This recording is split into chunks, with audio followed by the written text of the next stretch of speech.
క్రీస్తునందు ప్రియ దేవుని బిడ్డలారా, ప్రభువు రక్షకుడైన యేసుక్రీస్తు నామములో మీ అందరికీ నా నిండు వందనాలు తెలియజేస్తున్నాను.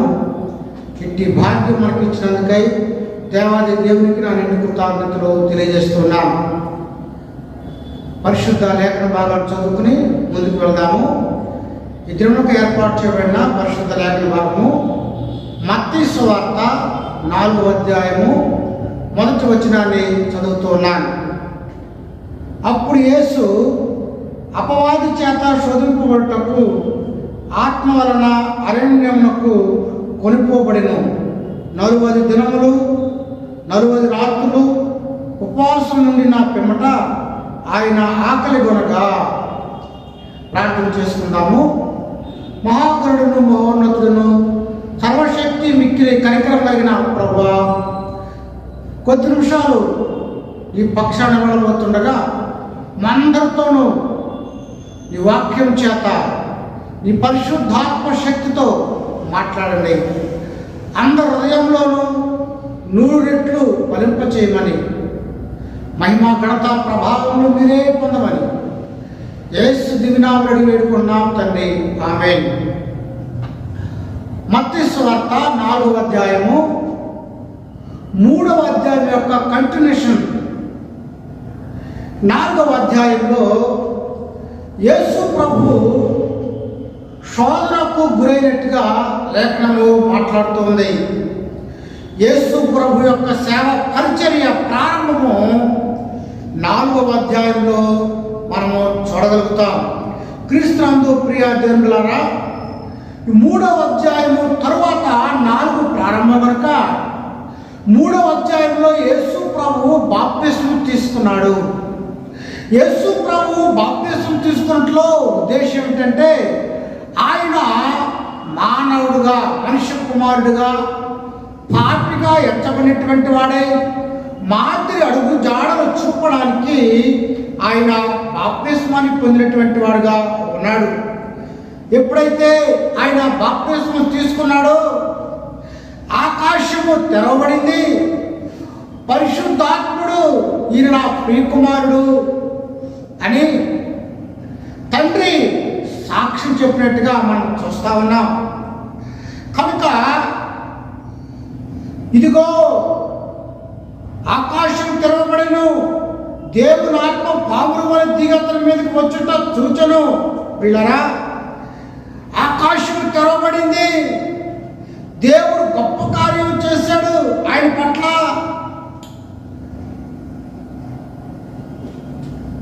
అంతటి ఘనమైన కార్యము, త్రిత్వం, తండ్రి కుమార పరిశుద్ధాత్ములు అక్కడ మనం చూస్తూ ఉన్నాము. అయితే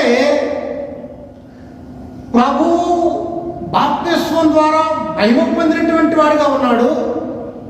వెంటనే పిల్లరా ఆయన మీదకు శోధన వచ్చినట్టుగా మనం చూస్తూ ఉన్నాం. ఆయన యేసు అపవాది చేత శోధించబడ్డకు ఆత్మ అరణ్యంలో కొనిపోబడెను. చూసారా, యోర్దాను నదిలో బాప్తిస్మాన్ని తీసుకున్నాడు. చాలా చల్లగా చక్కగా ఉంది. ఇప్పుడు ఆయన శోధించబడ్డానికి అరణ్యానికి వేడిగా ఉన్నటువంటి ప్రదేశంలోకి వెళ్తున్నాడు. బాప్తిస్మం తీసుకున్నప్పుడు కొన్ని వేల మంది ఉండుంటారు అక్కడ. ఎందుకంటే చాలా మంది వచ్చారు బాప్తిస్మం పొందడానికి. ఇప్పుడు అరణ్యంలో ఒంటరిగా లూసిఫర్తో శోధించబడ్డానికి వెళ్తా ఉన్నాడు. పావురు స్వరాన్ని విన్నాడు. ఇప్పుడు లూసిఫర్ సాతాను స్వరం వింటున్నాడు. తండ్రి స్వరం విన్నాడు. ఇప్పుడు సాతానుడు ఉసరగొడతా ఉన్నాడు. పరిశుద్ధాత్మ అభిషేకాన్ని పావురు రూపంలో మనం చూస్తా ఉన్నాం.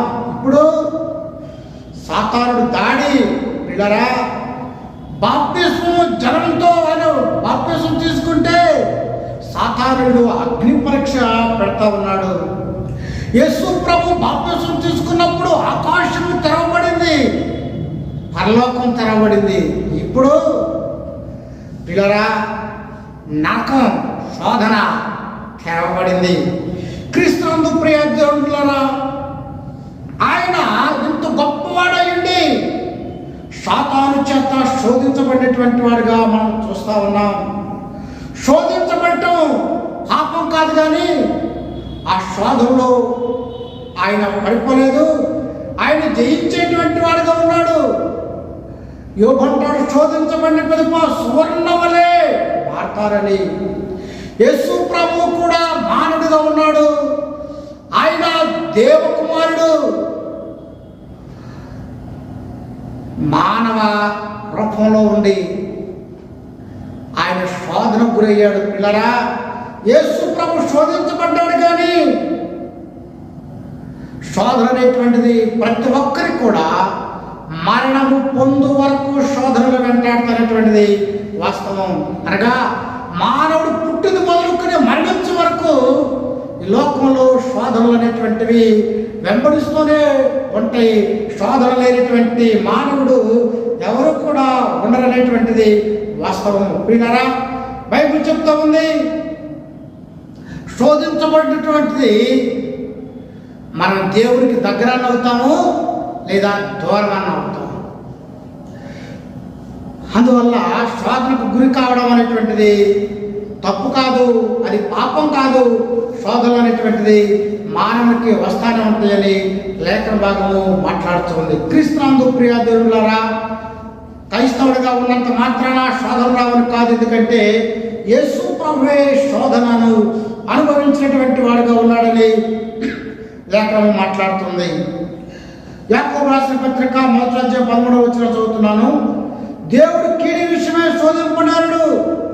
ఆయన ఎవరిని శోధింపడు కనుక, ఎవరైనా శోధింపబడినప్పుడు నేను దేవుని చేత శోధింపడుతున్నానని అనకూడదు.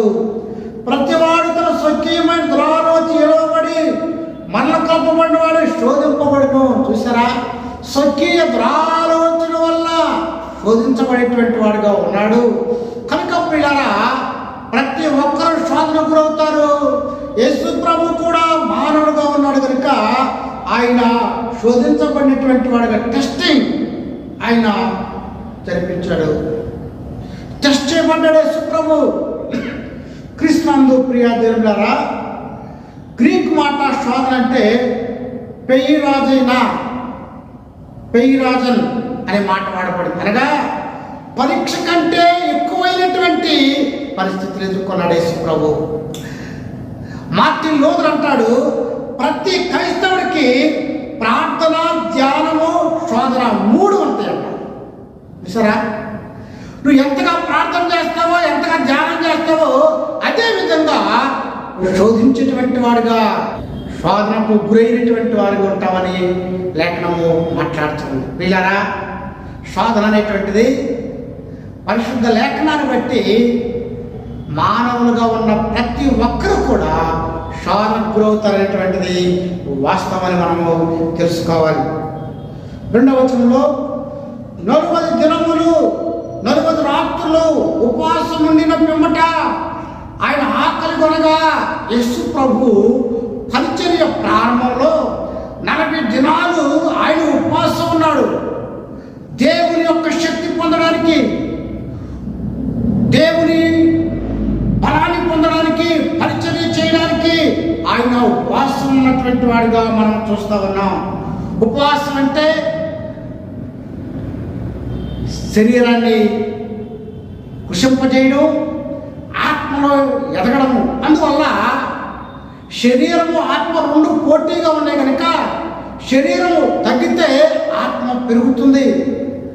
యేసు ప్రభు ఆహారానికి దూరంగా ఉన్నాడు. సామాన్యంగా 40 దినాలు ఉపవాసం అంటే నియర్ టు డై. ఈ లోకంలో డాక్టర్లు చెబుతారు 40 దినాలు అన్నం తినకపోతే సరిపోతారని.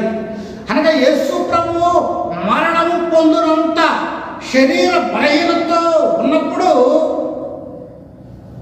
సాతానుడు వచ్చి శోధిస్తా ఉన్నాడు. 3వ వచనంలో ఆ శోధకుడు ఆయన వద్దకు వచ్చి, నీవు దేవుని కుమారుడు అయితే ఈ రాళ్ళను రొట్టెలో ఉన్నట్లు ఆజ్ఞాపించమనను. వీళ్ళరా, శోధకుడు లూసిఫర్ వచ్చి అంటుంది, ఇది ప్రొవిజన్ ప్రాబ్లం, ఫుడ్. ఒక డౌట్ ఏర్పాటు చేస్తుంది, if you are son of God, నువ్వు దేవుడి కుమారుడేనా? ప్రభు దేవుడి కుమారుడు కాదా?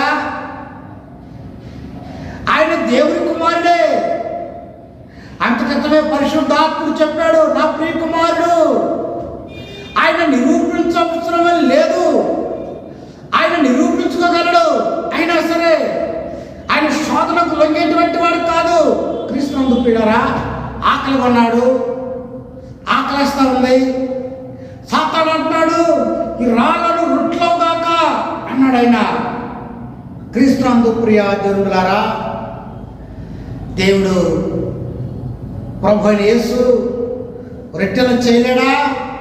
ఆయన చేయగలడు.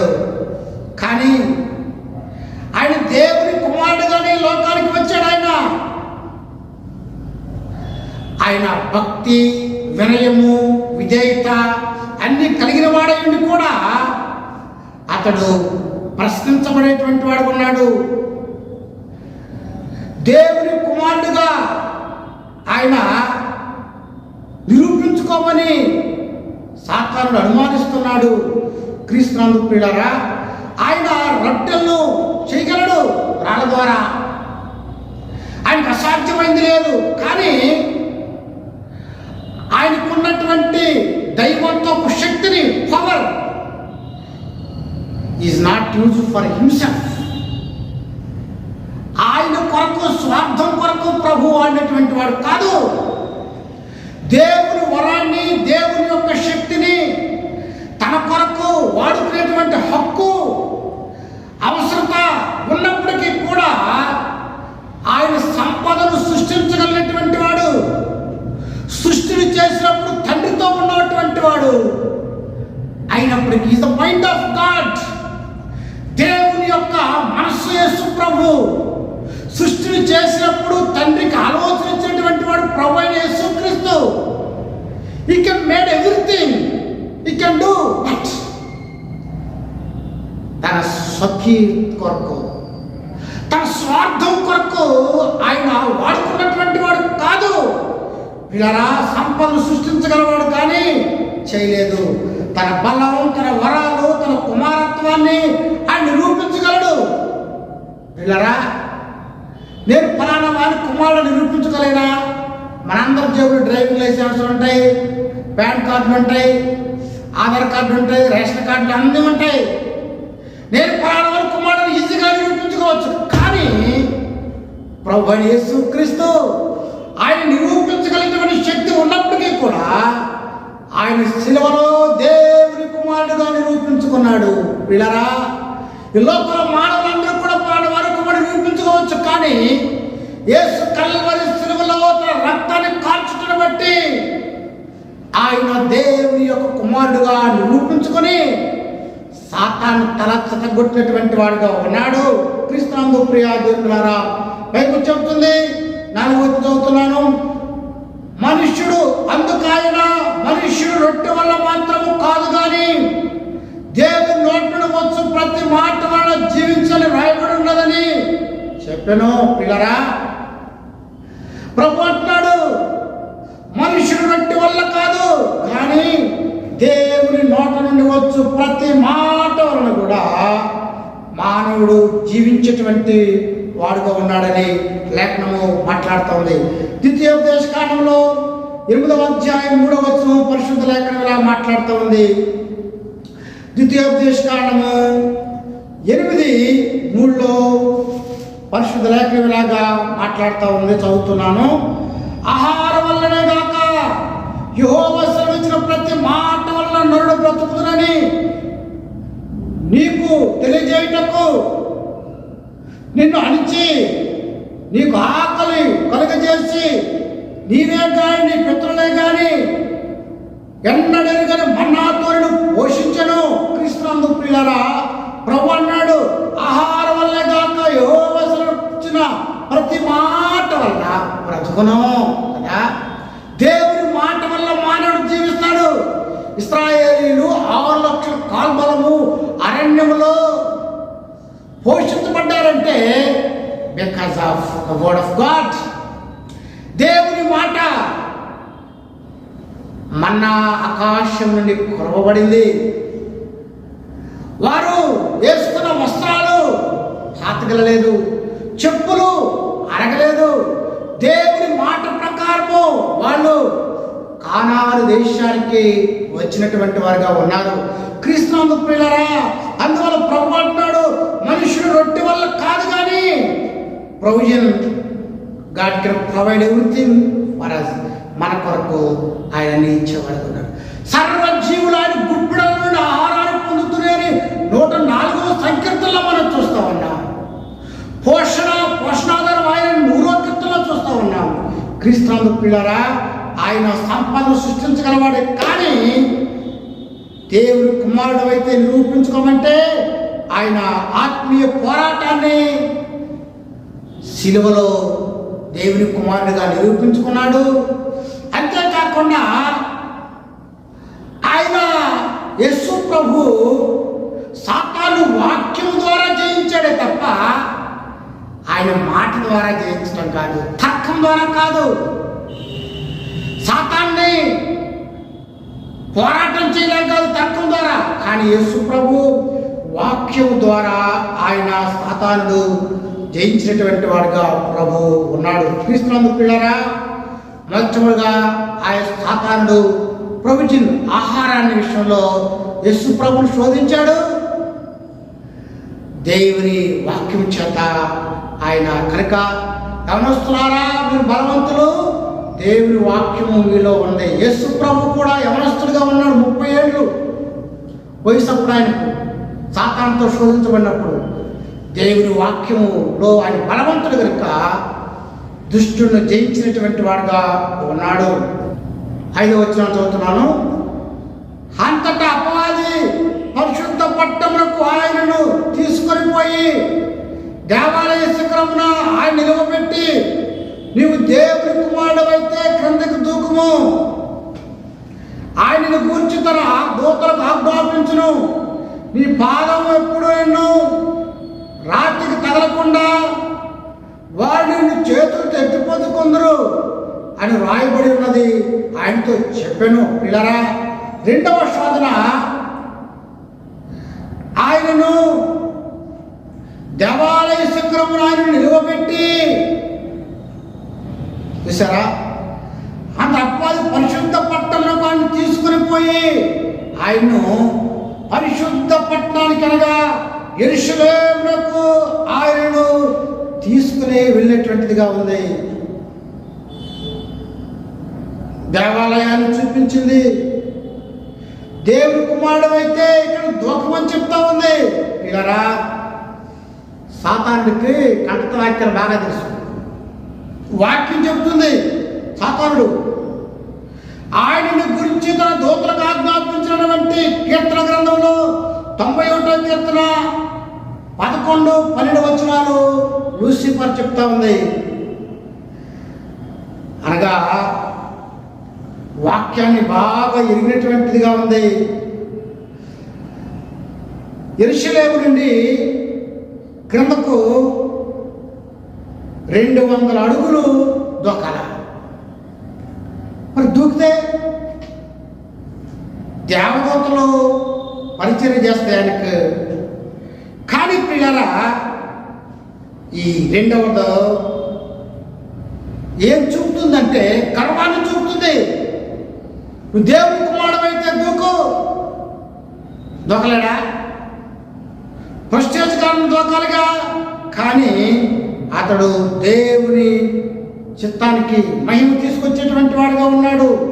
క్రీస్తునందు ప్రియ దేవులారా, ఆయన శిలువ మీద మరణించవలసినటువంటి వారిగా ఉంది.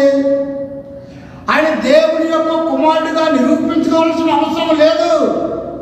ఎందుకంటే శిలువలో మాత్రమే ఆయన దేవుని యొక్క కుమారుడిగా ఆయన నిరూపించుకోవాల్సినటువంటి వాడుగా ఉన్నాడని లేఖనము మాట్లాడుతుంది. దేవదూతలు సహాయం చేస్తాయి. 2వదిగా ప్రొటెక్షన్. తన బిడ్డలను ఆయన చూస్తున్నాడు. నేను కాపాడువాడు కొనుక్కడు, నిద్రపోడు, నిమిషం నిమిషము కాపాడుతున్నాడు యెషయా గ్రంథంలో రాయబడి ఉంది. అయితే క్రీస్తునందు ప్రియ దేవులారా, దేవుడు ఆయన కాపాడగలిగినటువంటి వాడుగా ఉన్నాడు.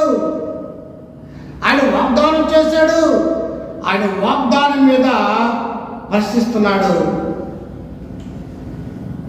దేవుడు వాగ్దానం చేశాడుగా, మనల్ని కాపాడ్డా. క్రీస్తునందు ప్రియ దేవులారా, ప్రభు సమస్తము చేయగలిగినటువంటి వాడుగా ఉన్నాడు. ఆయన ప్రొటెక్షన్ ఇచ్చేటువంటి వాడుగా ప్రభు ఉన్నాడు. ఫస్ట్ ప్రొవిజన్, 2 ప్రొటెక్షన్, 3వదిగా సాతానుడు ఏం చేశాడో చూద్దాం, ఎలా శోధించాడో. 8వ వచనంలో, మరల అపవాది మిగులు ఎత్తైన కొండ మీద పాలను తీసుకొని పోయి ఈ లోకరాజ్యమన్నింటినీ వాటి మహిమను ఆయనకు చూపి, క్రీస్తునందు ప్రియులారా, ప్రభువుని ఎత్తైన కొండ మీదకు తీసుకొని పోయింది. అనగా ఉన్నతమైనటువంటి ఆ యెరూషలేము కొండ మీదకు ఆయన్ను తీసుకుని వెళ్ళింది. లోకరాజ్యాలన్నింటినీ మహిమను చూపి, చూసారా ఎట్లా చూపించిందో టెక్నాలజీ. ఒకవైపున వెలుగుంటే ఒకవైపున చీకటి ఉండదు. ఇండియాలో ఇప్పుడు వెలుగుంటే అమెరికాలో చీకటి ఉండదు. కానీ రాజ్యములన్నింటినీ తన మహిమను చూపిందంట. అంటే టెక్నాలజీ సాతానుడు అప్పుడే వాడింది, ప్రభువుకు మొత్తం చూపించింది. అంటుంది, సాగిలపడి నాకు నమస్కారం చేసినన్నింటికి ఇచ్చేదను. లోకాధికారి సాతానుడు. సాతానుడు ఏమన్నాడంటే, నాకు మొక్కు, సాగిలపడు, నమస్కారం చెయ్యి, మొత్తం ఇస్తాను నేను.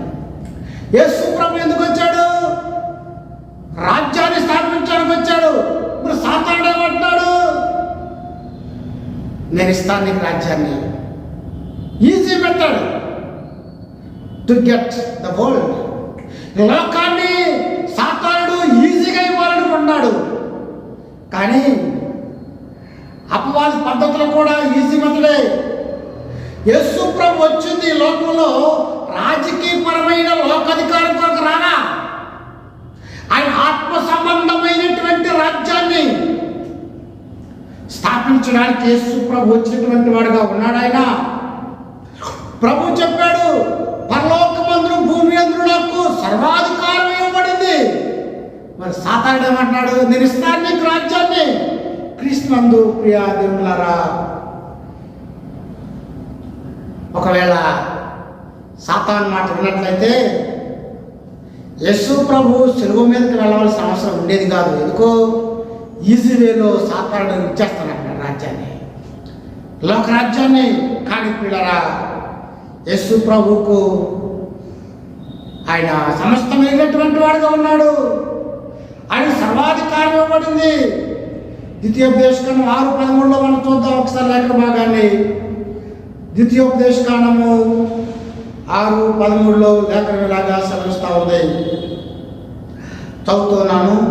నీ దేవుడిని యెహోవాకు భయపడి ఆయనను సేవించి ఆయన పేరట ప్రమాణము చేయవలను. చూసారా, నీ దేవుడిని భయపడి సేవించాలా. మరి సాతాన్ని సేవిస్తే ఈ లోకంలో ఉండ ఇవ్వగలదేమో, కానీ పర సంబంధమైన ఆశీస్సులు అది ఇవ్వలేదు.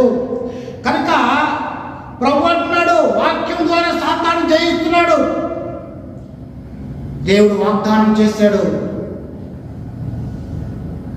పరలోకమందున మా తండ్రి నీ నామం పరిశుద్ధపరచబడును గాక, నీ రాజ్యం మాకు వచ్చును గాక. ప్రభు చెప్పాడు రాజ్యం వస్తుందని. ఆ రాజ్యంలో యేసు రాజుగా ఉంటాడు. ఆయనతో పాటు మనం అందరం ఉంటాము. పిల్లరా, ఆయన కొత్త భూమి, కొత్త ఆకాశాన్ని ఇవ్వబోతున్నాడు. ఆయన రాజ్యం నూతన రాజ్యము. అందువల్ల సాతానుడిచ్చేటువంటి లౌకికమైన పొలిటికల్ రాజ్యం కాదు మన రాజ్యం. దైవ సంబంధమైనటువంటి దాన్ని యేసు ప్రభు ఇచ్చేటువంటి వాడుగా ఉన్నాడు. క్రీస్తునందు ప్రియ దేవులారా,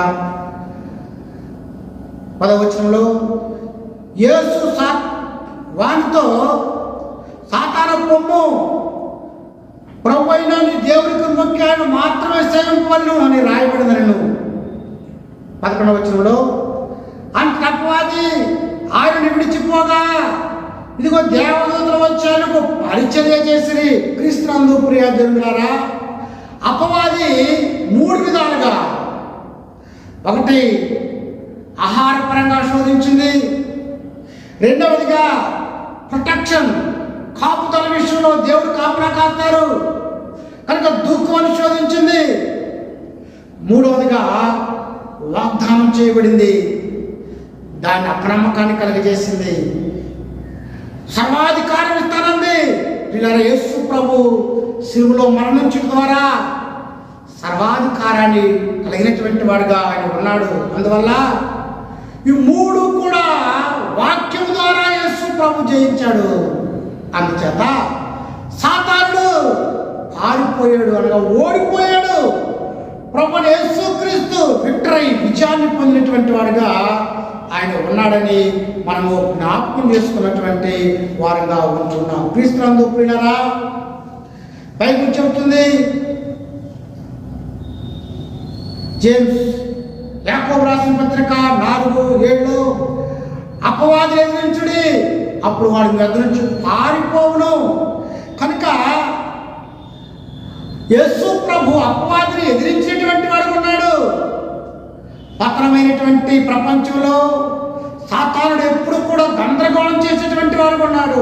కానీ ప్రభు ఆయన గొప్పవాడు కనుక ఆయన విజయాన్ని ఇచ్చేటువంటి వాడు ఉన్నాడని పరిశుద్ధ లేఖనము మాట్లాడుతున్నది. క్రీస్తునందు ప్రియ దేవులారా, అపవాది శోధించింది, ఓడిపోయింది, పోయింది. బైబిల్ చెబుతుంది 11వ వచనంలో, అంత అపవాది ఆయన విడిచిపోగా ఇదిగో దేవదూతలు వచ్చి ఆయనకు పరిచర్య చేసిరి. దేవదూతలు ఆయనకు పరిచర్య చేశారు. విజయాన్ని పొందిన తర్వాత సేవకులు వచ్చి పనిచేస్తారు రాజుగారికి. అట్లాగే దేవదూతలు వచ్చి ఆయనకు పరిచర్య చేశారు. క్రీస్తునందు ప్రియులారా, ఒకవేళ భోజనం అయితే దేవదూతలు తెచ్చి పెట్టుంటారు. ఆయనకి ఏది కావాలో సమస్తాన్ని కూడా దేవదూతలు చేసి ఉంటారు.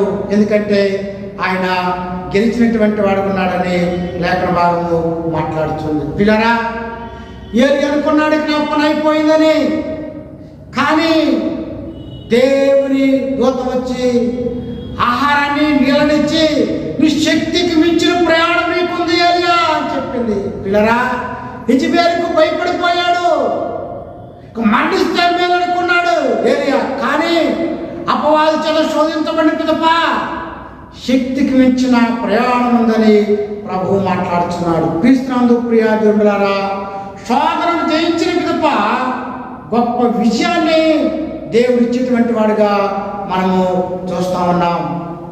యేసు ప్రభు గెలిచాడు కనుక దేవదూతలు ఆయనకు ఆహారాన్ని అందించి ఉండవచ్చు. క్రీస్తునందు ప్రియులారా, బైబిల్ చెప్తుంది, ఇదిగో దేవదూతలు వచ్చి ఆయనకు పరిచర్య చేసిరి. దేవదూతలు మనకు పరిచర్య చేయటకై వాడు ప్రత్యేక సృష్టిగా దేవుడు దేవదూతలను చేసేటువంటి వాడు ఉన్నాడు. 12వ వచనంలో, యోహాను చెరపట్టబడిన యేసువిని గలిలయకు తిరిగి వెళ్ళి, యోహాను ఈ లోకానికి యేసు ప్రభు కంటే ముందుగా ఆయన వచ్చాడు. ఆయన వచ్చి ఇదిగో లోక పాపాలు మోసుకునే దేవుని గొర్రె పిల్లని చెప్పాడు. అరెస్ట్ చేశారు. ఎందుకంటే హేరోదు ఫిలిప్పు భార్యను, తమ్ముడు భార్యను ఆయన దగ్గర ఉంచుకున్నాడు. ఇది తప్పు ఖండించాడు యోహాను. ఏలియా కదా ప్రొఫెట్ ఆఫ్ ఫైర్, తీర్పు ప్రకటించాడు. అందువల్ల హేరోదు వారిని జైల్లో పెట్టాడు. పిల్లరా, ఫిలిప్పు కుమార్తె డాన్స్ చేసిన జన్మదినానికి ఉప్పొంగిపోయి హేరోదు నీకేం కావాలి, అర్ధరాజ్యం ఇస్తానంటే నాకు యోహాను తల కావాలన్నాడు. మాట ఇచ్చిన ప్రకారం యోహాను తల నరికి ఇవ్వడము జరిగింది. కనుక పిల్లరా, యోహాను చనిపోతాడు, శిరచ్ఛేదనం చేయబడి తల తీయబడి. కనుక అప్పుడు యేసు ప్రభు సువార్తను ప్రకటించడము ప్రారంభించాడు. 16వ వచనంలో నజరేతు విడిచి జబులూను నఫ్తాలియు దేశముల ప్రాంతములలో సముద్ర తీరమందలి కపెర్నహూమునకు వచ్చి కాపురముడెను. యేసు ప్రభు ఆయన నజరేతు వాడు, కానీ ప్రవక్త తన స్వగ్రామంలో ప్రసిద్ధికి ఎక్కలేడు. ఆయన్ని ఎక్కువగా కేర్ చేయరు అక్కడ. అందువల్ల పిల్లలు ఆయన కపెర్నహూమునకు వెళ్ళి అక్కడ కాపురముడెను. యేసు ప్రభు ఆయన సొంతం లేదు. ఆకాశ పక్షులు గూళ్ళుండే, నక్కలకు బొరియలుండే, మనుష్య కుమారుడు తలవాల్చుటకు స్థలం లేదు. అందువల్ల యేసు ప్రభు కపెర్నహూములో అద్దె గృహంలో ఆయన ఉండి ఉండవచ్చు. కనుక పిల్లరా, యేసు ప్రభు ఆయన గలిలయకి వెళ్ళాడు. ఎందుకు గలిలయకి వెళ్ళాడు? ఆయన నెబుకద్నెజరు కాలంలో గలిలయ ప్రాంతం అంతా కూడా నాశనం చేయబడి ఉన్నది. నాశనం చేయబడింది. తర్వాత చీకటిగా మారిపోయినంతా కూడా ఒకసారి యుద్ధం జరిగి అదంతా కూడా ఎలాగైతే నాశనం చేయబడదు అలాంటి పరిస్థితుల్లో గలిలయ ఉంది. అందువల్ల యేసు ప్రభు ఆ ప్రాంతానికి వెళ్ళి ఆయన దేవాది దేవుడుగా వెలుగునిచ్చేటువంటి వాడుగా ఆ ప్రాంతానికి వెళ్ళేటువంటి వాడుగా ఉన్నాడని లేఖనము మాట్లాడుతూ ఉంది. క్రీస్తునందు ప్రియ జనులారా, యెషయా గ్రంథము 9వ అధ్యాయము 3వ వచనం, చీకట్లో నడుచు జనులు గొప్ప వెలుగును చూస్తున్నారు. మరణ ఛాయ గల దేశ నివాసుల మీద వెలుగు ప్రకాశించును. వాక్యం మాట్లాడుతుంది. యెషయా 1000 సంవత్సరాల కంటే ముందుగానే ప్రవచించాడు. చీకట్లో నడుచు జనులు గొప్ప వెలుగును చూస్తున్నారు. నెబుకద్నెజరు వల్ల గలిలయ ప్రాంతం అంతా కూడా చీకటిగా మారిపోయింది. అయితే యేసు ప్రభు ఆ గలిలయ ప్రాంతానికి వెళ్ళటంలో అది వెలుగుగా మార్చబడబోతుంది. ప్రియ జనులారా, జబులూను దేశమును, నఫ్తాలి దేశమును, యొర్దాను అవతల సముద్రమున అన్యజనులు నివసించు గలిలయ చీకట్లో కూర్చున్న ప్రజలను గొప్ప వెలుగు చూసిరి. జబులూను దేశము, నఫ్తాలి దేశం అనగా గలిలయ ప్రాంతంలో జబులూను వారు, నఫ్తాలి వారు గోత్రాల వారు అక్కడ నివాసం చేశారు. వారిలో గొప్ప వెలుగు చూపబడింది. యేసుక్రీస్తు ఎక్కడుంటే అక్కడ వెలుగు. ప్రభు చెప్పాడు, నేను లోకానికి వెలుగై ఉన్నానని. పౌలు అంటాడు, ప్రభు ప్రకాశమానమైనటువంటి వాడని. అందువల్ల చీకటిగా ఉన్నటువంటి ఆ గలిలయ ప్రాంతానికి యేసు ప్రభు వెళ్ళడంలోనే ఆ ప్రాంతం అంతా కూడా గొప్ప వెలుగు ప్రకాశించేటువంటిదిగా ఉన్నదని లేఖనము మాట్లాడుతుంది. క్రీస్తునందు ప్రియ దేవులారా, యేసు ప్రభు వెలుగై ఉన్నాడు. అందువల్ల ఆయన గలిలయ ప్రాంతంలో యెషయా ద్వారా ప్రవచించబడినట్లు గొప్ప వెలుగు ప్రకాశించింది. 17వ వచనం చదువుతున్నాను. అప్పటి నుండి యేసు పరలోక రాజ్యం సమీపించి ఉన్నది కనుక మారు మనసు పొందినని చెప్పుచు ప్రకటింప మొదలుపెట్టెను. యేసు ప్రభు యొక్క బోధ మారు మనసు బోధ. శిష్యుల బోధ కూడా అదే, అపోస్తుల బోధ కూడా మారు మనసే. క్రీస్తునందు ప్రియులారా, మారు మనసు పొందిన పశ్చాత్తాపడండి, మీ పాపములు ఒప్పుకోండి, దైవరాజ్యంలోని ప్రవేశించండి. ఇంగ్లీష్లో అయితే కింగ్డమ్ ఎట్ హ్యాండ్, పరలోక రాజ్యం మీ చేతిలో ఉంది. ఆయన రాజ్యంలోనికి ప్రవేశించాలంటే మీ పాపాలు ఒప్పుకోవాలి, మారు మనసు పొందాలి. యేసు బాధ, యోహాను బాధ కూడా ఇదే, తన శిష్యుల బాధ కూడా ఇదే, అపోస్తుల బాధ కూడా ఇదే. అందువల్ల పిల్లరా, లోకం మారాలని పరలోకంలో నుండి భూలోకానికి వచ్చినటువంటి వాడిగా యేసు ప్రభు ఉన్నాడు. అందుకనే మారు మనసు పొందుడి. ఇవాళ బాధ ఉందా? లేదు కదా. 18వ వచనంలో యేసు గలిలయ సముద్రమున నడుచుతుండగా పేతురు అనబడిన సీమోను అతని సహోదరుడు ఆంద్రేయను ఇద్దరు సహోదరులను సముద్రంలో వలలు వేట చూచెను. వారు జాలరులు. పిల్లరా, యేసు ప్రభు గలిలయ ప్రాంతానికి వచ్చాడు. అక్కడ సీమోను అతని సోదరుడు ఆంద్రేయను సముద్రంలో వలలు వేస్తుండగా ఆయన పిలిచాడు, ఫాలో మీ, రండి, నన్ను అనుసరించండి. 19వ వచనంలో ఆయన నా వెంబడి రండి, నేను మిమ్మల్ని మనుషుల పట్టు జాలరుగా చేతులని వారితో చెప్పాను. వెంటనే వారు తమ వలను విడిచి ఆయనను వెంబడించిరి. క్రీస్తునందు ప్రియ దేవులారా, పేతురు యోహాను సువార్త 1వ అధ్యాయం బట్టి వారు బాప్తిస్మికుడైన యోహాను శిష్యులు. ఎప్పుడైతే వారు గలిలయ సముద్రంలో చేపలు పడుతున్నారో, చేపలు పడుతున్నట్టు అనగా కష్టపడుతున్నటువంటి వారిని ప్రభువు పిలిచినటువంటి వాడిగా ఉన్నాడు.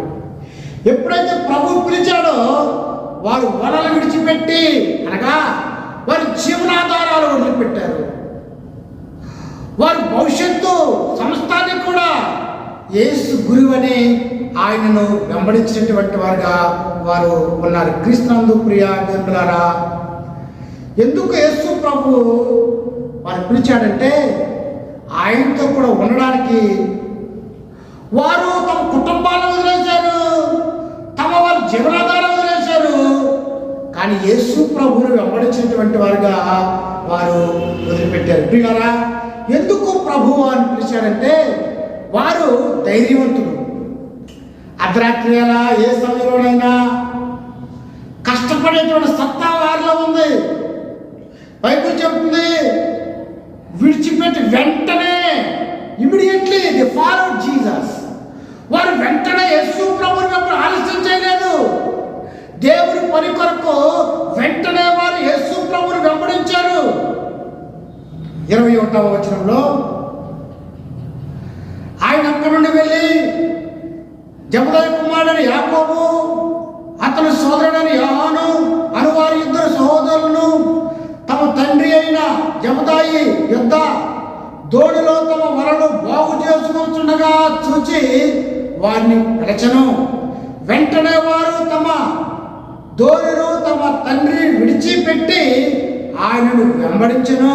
పిల్లరా, యేసు ప్రభు జబదయి కుమారుడైన యాకోబును సోదరుడైన యోహానును పిలిచాడు.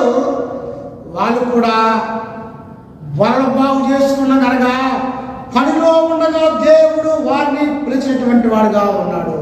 ప్రభు ఎక్కడా కూడా స్వామురాలు బెవల is not call lazy people. పని చేసే వాళ్ళు యేసు ప్రభు పిలిచాడు. గిజ్జోను ధాన్యం గులగొట్టుకుండగా పిలిచాడు ప్రభు. పేతురు చేపలు పట్టినప్పుడు, క్రీస్తునందు ప్రియ దేవులారా, సౌలు తండ్రి గాడిదలు వెతుకుతున్నప్పుడు పిలిచాడు. దావీదును గొర్రెలు కాస్తున్నప్పుడు పిలిచాడు. ఆమోసు పశువులు కాపర్లుగా వ్యవసాయం చేస్తున్నప్పుడు పిలిచాడు. మోజేసు తన మామయ్యని ఇద్దరు గొర్రెలు కాస్తున్నప్పుడు పిలిచాడు. మత్తయి సుంకం వసూలు చేస్తున్నప్పుడు ట్యాక్స్ ఆఫీసులో ఉండగా పిలిచాడు. క్రీస్తునందు ప్రియులారా, ప్రభు ఎప్పుడు కూడా హీ కాల్డ్ బిజీ పీపుల్. బిజీగా పనిచేస్తున్నటువంటి వారిని ప్రభు పిలిచి పని మార్చాడంటే. చేపలు పట్టేవాడువా, మనుషులు పట్టు. మోషే గొర్రెలు కాసేవాడువా, ఇశ్రాయేలు కాయలు. క్రీస్తునందు ప్రియ దేవులారా, ప్రభువు వాళ్ళు పిలిచి జస్ట్ చేంజ్ దేర్ వర్క్. మరి పని మార్చాడు. వారు కూడా వారికున్న జీవనాధారాలు, వారి కుటుంబాలు, వారి భవిష్యత్తు అంతా కూడా విడిచి ది ఫాలో జీసస్. సరే, ఎవడైనా వెంబడింపగోరినలా నా సిలువనెత్తుకొని ప్రభువుని వెంబడించడం అంటే భోగ భాగ్యాలు లేనటువంటి సేవ, ప్రభు సేవ, బాష్పశ్రులోని సేవ. యేసు ప్రభు శిష్యుడైన యోహాను తప్ప అందరూ కూడా హతసాక్షులుగా హతులైపోయారు. యేసు ప్రభువుని వెంబడించడం అంటే తేలిక కాదు. అందుకనే ఎవరైనా వెంబడింపగోనేలా సిలువనెత్తుకొని పిల్లరా ప్రభు కొరకు వారి ప్రభుతో ఉండి ఆయన సిలువను మోశారు. వారి వెంటనే సమస్తాన్ని వదిలిపెట్టి యేసు ప్రభువును వెంబడించినటువంటి వారు ఉన్నారని లేఖనము మాట్లాడుతూ ఉన్నది. క్రీస్తునందు ప్రియులారా, వారికి సమస్తాన్ని వారు వదిలిపెట్టారు. సమరస్త్రీ కొన వదిలిపెట్టేసింది నీళ్ళ కోసం వచ్చి. మత్తయి ట్యాక్స్ బలం వదిలేశాడు. భర్తలోమయ్యి అడుక్కునేటువంటి అంగీని గుడ్డను వదిలేశాడు. ఇలా ప్రభు కొరకున వదులుతున్నావా అని వెంబడించాలంటే లోకాన్ని వదులుతున్నావా, పాపాన్ని వదులుతున్నావా, లోకాశను వదులుతున్నావా? శిష్యులైతే తమ సమస్తాన్ని వదిలిపెట్టి వారు ప్రభువును వెంబడించినటువంటి వారికి ఉన్నారని లేఖనము మాట్లాడుతూ ఉంది. 23వ వచనాన్ని చదువుతూ ఉన్నాను. 23 యేసు వారి సమాజ మందిరంలో బోధించుచు దేవుడి రాజ్యమును గురించి సువార్తను ప్రకటించుచు ప్రజలలోని ప్రతి వ్యాధిని రోగమును స్వస్థపరచుచు గలిలయంతటా సంచరించెను. పిల్లరా, యేసు బోధించుటకు ఏం బోధించాడు? రాజ్యమును గురించిన సువార్తను ప్రకటించడానికి ఆయన ఉద్దేశం proclaim the gospel to the Palestine, ఆ దేశానికి సువార్త అందించాలని. ప్రతి వ్యాధిని యేసు ప్రభు నయించేటువంటి రోగం అనేది లేదు. యేసు ప్రభు యొక్క ఉద్దేశము రోగాలు స్వస్థపరచాలని కాదు. రోగాలు స్వస్థపరిస్తే అనేక జనసమూహం ఆయన ఎంతకు వస్తారు కనుక ఆయన వ్యాధులతో బాధపడుతున్నటువంటి వారు, అనేక దూరాల నుంచి వచ్చినటువంటి వారిని ఆయన స్వస్థపరిచినటువంటి వాడుగా ఉన్నాడు. కనుక యేసు వారి సమాజ మందిరంలో బోధించు యేసు ప్రభు వెనుక చాలా మంది జనం ఉండేవాడు. ఆయన ప్రముఖ సందర్శకుడిగా ఉన్నాడు. ఆయన ప్రముఖుడుగా, అందువల్ల సనుగోగుల్లో ఆయనకు అవకాశం ఇచ్చేవాడు మాట్లాడడానికి. ప్రభు అనేక మందిని ఆ గలిలయ ప్రాంతంలో చీకటి ప్రదేశంలో స్వస్థపరిచేటువంటి వాడిగా ఉన్నాడు. 24వ వచనంలో ఆయన కీర్తి సిరియా దేశం అంతటా వ్యాపించను. నానా విధమైన రోగముల చేతను వేదన చేత పీడింపబడిన వ్యాధిగ్రస్తులందరినీ, దయ్యము పట్టిన వారిని, చాందన రోగులను, పక్షవాయువు గల వారిని వారు ఆయన ఎదురు తీసుకుని రాగా ఆయన వారిని స్వస్థపరచను. క్రీస్తునందు ప్రియాదులారా, యేసు ప్రభు అనేక మందిని ఆయన బాగు చేయనటువంటిది లేదు. ఎందుకంటే ఆయనకు అసాధ్యమైనది లేదు. కనుక రోగులను, పీడింపబడిన వ్యాధిగ్రస్తులను, అనేక దయ్యాలు పట్టినటువంటి వారిని, దయ్యాలంటే సర్వోన్నతుడు దేవుడి కుమారుడు నాతో నీకేం పని, నా సమయం ఇంకా రాలేదు. యేసు ప్రభు దయ్యాలు గుర్తిస్తున్నాయి దేవుని యొక్క కుమారుడిని. కనుక పిల్లరా, పక్షవాయువు గల వారిని ఆయన ఎదురు తీసుకురాగా ఆయన స్వస్థపరచను. ప్రభు వద్దకు వచ్చిన వారందరినీ ఆయనను స్వస్థపరిచినటువంటి వాడుగా ఉన్నాడు. ఆయన అందరినీ బాగు చేశాడు. ఆయన ఎవరిని త్రోసేవాడు కాదు. యెహోవా రఫా, నువ్వు స్వస్థపరిచే యెహోవాను నేనే. వీళ్ళని ఆయన సూచించాడు. ఆయనకు తెలుసు ఎలా బాగు చేయాలో. ఆయన అందరినీ బాగు చేసేటువంటి వాడుగా ఉన్నాడు. క్రీస్తునందు ప్రియులారా, 25వ వచనంలో గలిలయ, దెకపోలి, యెరూషలేము, యూదయను ప్రదేశం నుండి, యోర్దాను నది అవతల నుండి బహుజన సమూహం ఆయన వెంబడించను. యేసు ప్రభును జనసమూహం వెంబడించేది కారణము అనేకం కావచ్చు. ఆహారం కొరకు కావచ్చు, స్వస్థ కొరకు కావచ్చు, యేసు ప్రభు ఏం చేస్తాడని రావచ్చు, ఆయన మీద నిందలెత్తాక రావచ్చు. ఏది ఏమైనప్పటికీ కూడా ఆయనను వెంబడించెను.